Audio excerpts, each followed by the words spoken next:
Let's continue working with complex numbers in trigonometric form.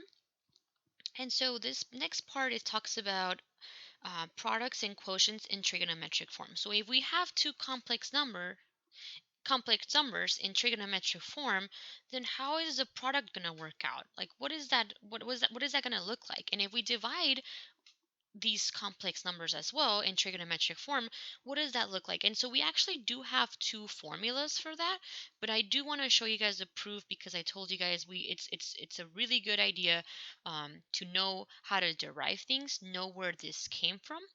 Right? So just in case you forget the formulas, you can always come up with them. Right? So again, it's a really good skill to have. So this is the definition up here.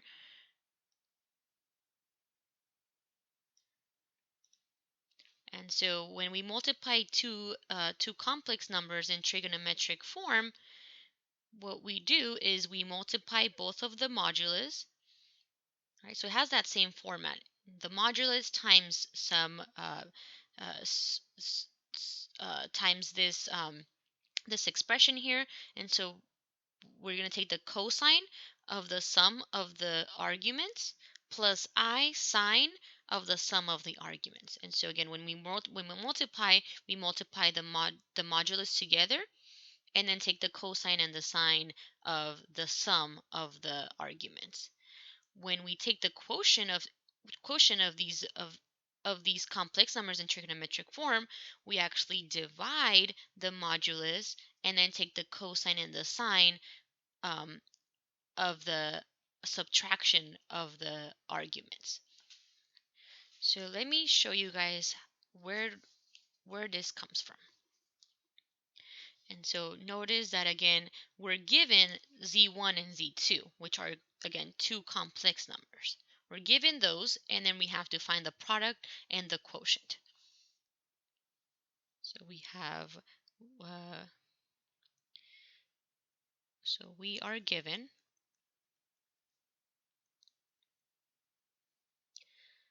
z1 is equal to r1 cosine of theta 1 plus I sine of theta 1.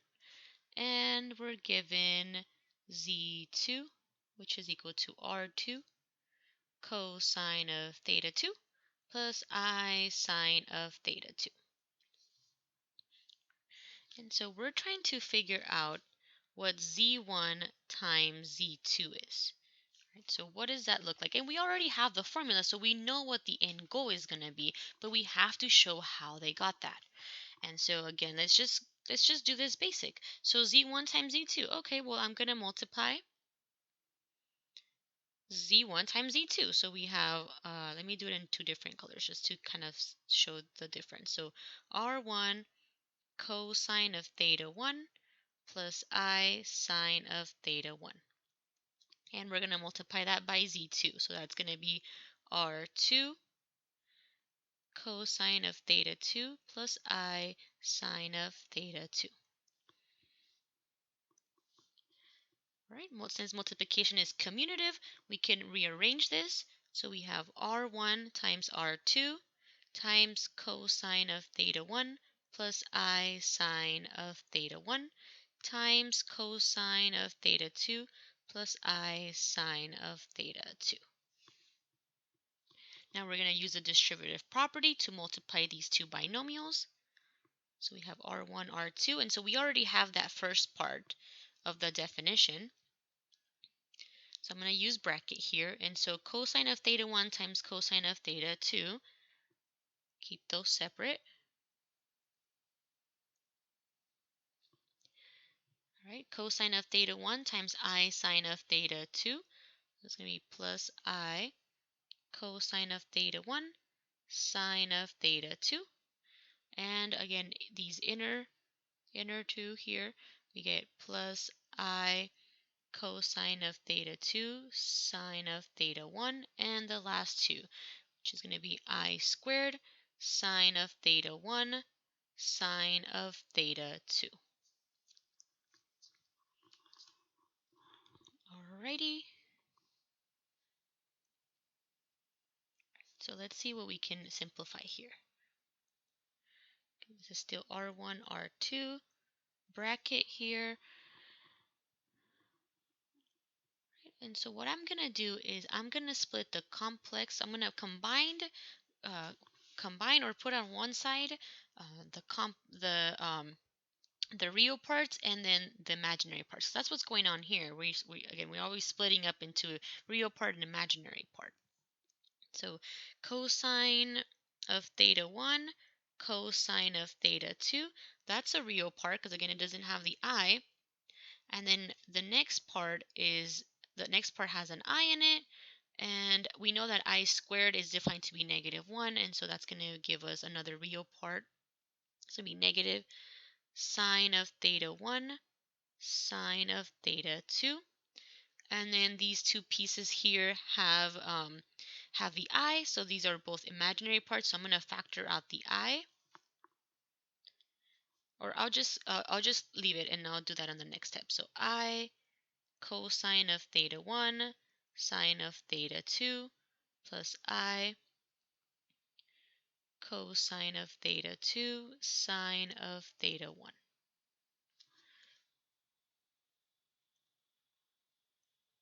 So now I'm actually going to factor that, and so I'm going to put parentheses in the real part and the imaginary part. So we have cosine of theta 1 cosine of theta 2 minus sine of theta 1 sine of theta 2, and then plus, I'm going to factor out that I. So we get cosine of theta 1 sine of theta 2 plus cosine of theta 2 sine of theta 1. So hopefully here you notice that both of these here in parentheses are identities for cosine and for the sum of the sum and difference for cosine and sine. So this here and this here are identities that we have used in the past.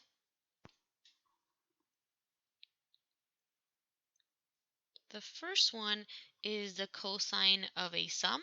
So this is going to be cosine of theta 1 plus theta 2 plus I. And the second part is the sum of a sine. So we have sine of theta 1 plus theta 2. And isn't that the formula that we started with? That's exactly the formula. And so again, it's really cool that we get to use a little bit of the identities from chapter 3 here. And so again, now hopefully you won't forget it. Or even if you forget it, you know how to derive it. You know how to come back with the formula or figure out the formula. Okay, so let me actually show you the proof for the second one, and it works the same way. It has a little bit more steps, but again, the idea is the same.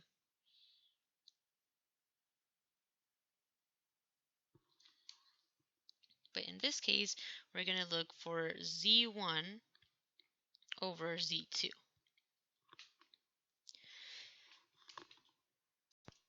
So I'll just start it off for you, and then you can finish it so you can actually get to try it out and prove it yourself. And so z1 is equal to r1 times cosine of theta 1 plus I sine of theta 1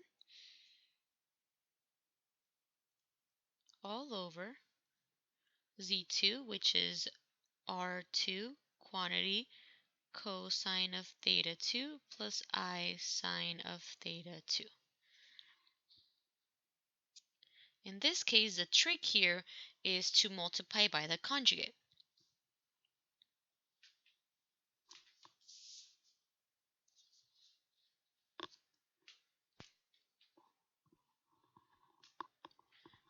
And so the complex conjugate here, we're going to multiply by the complex conjugate, which is going to be cosine of theta 2 minus I sine of theta 2, top and bottom, So cosine of theta 2 minus I sine of theta 2.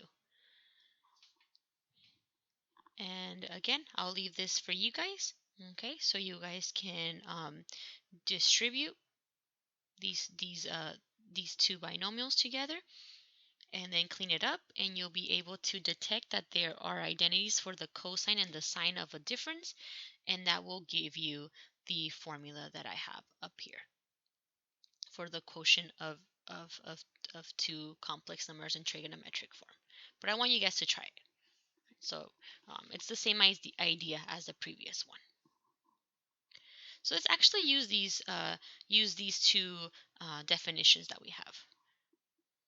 So in example 3, it says use trigonometric form to find z1 times z2 and z1 divided by z2.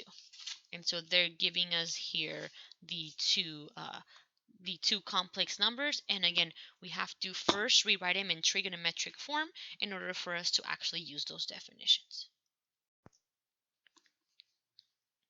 So let's first write z1 in trigonometric form. So again, z1 is equal to 2 square root of 3 plus 2i.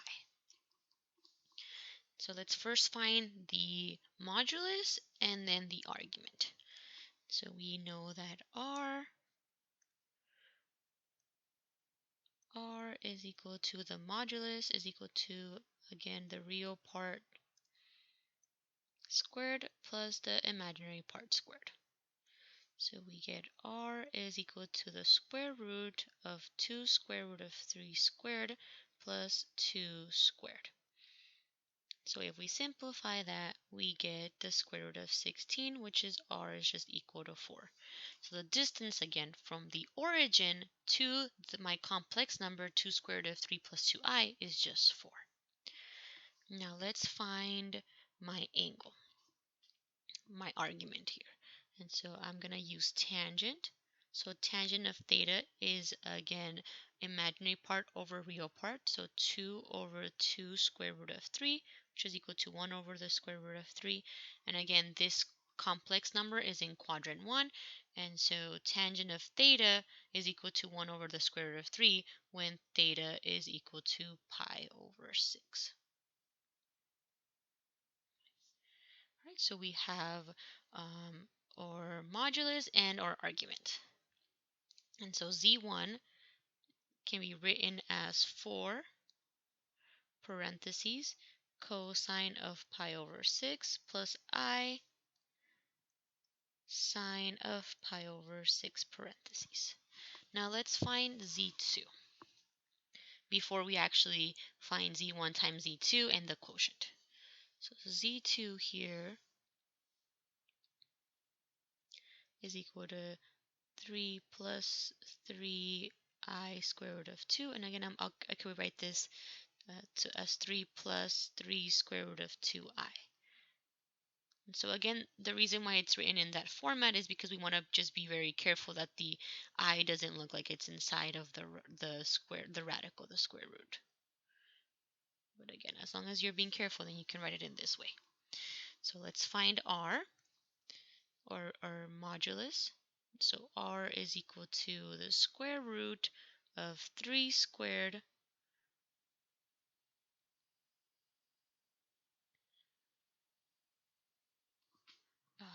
and actually,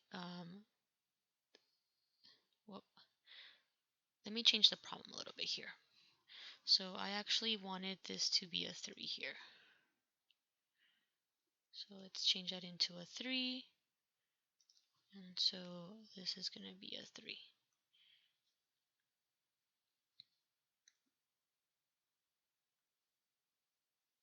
And so we have a plus 3 square root of 3 squared. So we simplify this, we get here, this is 9, and this is 9 times 3. So r is equal to the square root of 36, which is going to be just 6. So now now let's find the argument. And so we know that this complex number is in quadrant 1, so that's going to be helpful. It's going to be an acute angle there, and so tangent of theta is equal to 3 square root of 3 all over 3, which is equal to the square root of 3. And so tangent of theta is equal to square root of 3 when theta is equal to pi over 3. And so Z2 can be written in the trig form 6 parentheses cosine of pi over 3 plus I sine of pi over 3 close parentheses. So now we can actually find Z1 and C1 times Z2, and it's a quotient. So again, just to remind ourselves, Z1 times Z2, we actually found the proof that it's going to be R1 times R2 times the quantity cosine of theta 1 plus theta 2. So the sum of the arguments plus I, and then sine of the sum of the arguments.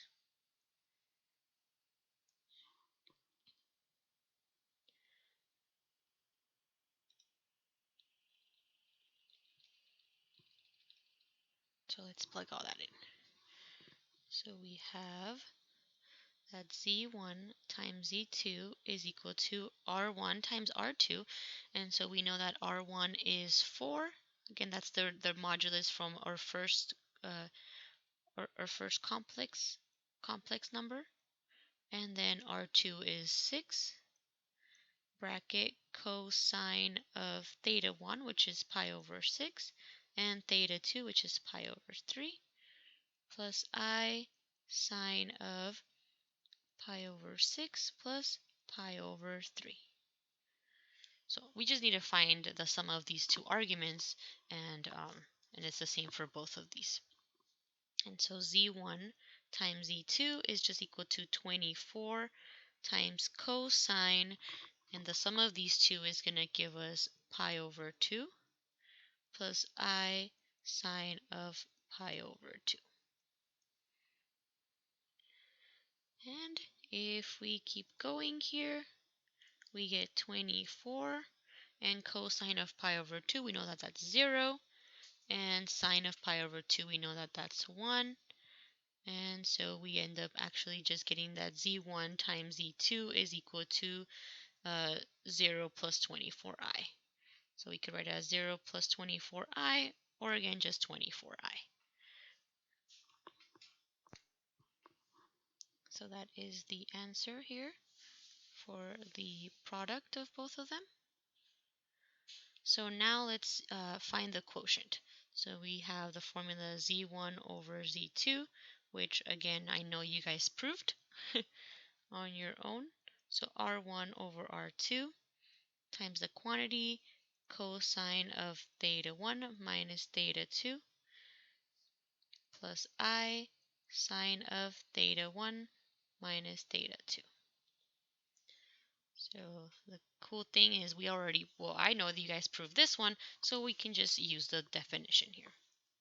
So Z1 over Z2 is equal to 4 over 6 times cosine of pi over 6 minus pi over 3 plus I sine of pi over 6 minus pi over 3. Alrighty, and so let's simplify this a little bit. So we get 2 over 3 times the quantity cosine of negative pi over 6 plus I sine of negative pi over 6. Using the properties of even and odd, we can simplify this a little bit further. And so this is just cosine of pi over 6 and minus I sine of pi over 6. And again, it's because cosine is even and sine is an odd function. All right, let's simplify this a little bit further. And so we get that Z1 over Z2 is equal to 2 over 3 times cosine of pi over 6 is the square root of 3 over 2 minus I, and sine of pi over 6 gives us 1/2. If we distribute 2 over 3, we get the square root of 3 over 3 minus 1/3 I.